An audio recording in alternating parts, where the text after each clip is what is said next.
makinig ng pulse ng isang tugtog. No? Ang tawag natin yan, kaya meron tayong instrument, ang tawag natin metronome. Narinig yung metronome? It's a guide yan, no? Siya nagbibigay ng pulse ng isang tugtog, no? At mahalaga yan sa rhythm section. Alam mo ba, ang isang drummer, mga kapatid, pag meron siyang metronome, kahit wala na siyang basta yung metronome nandyan, tutugtog yan eh. Kasi basta nandyan yung beat yung pulse ng isang music. Tama ba, mga kapatid?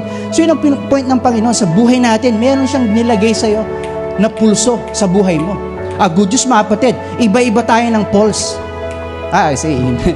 May iba-iba tayong pulso na binigay ng Panginoon. Kaya hindi mo pwedeng kumpara yung like mo sa iba. Baka siya 3/4, ikaw 4/4.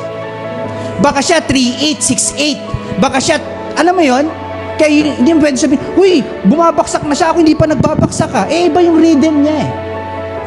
I say amen. Tama ba?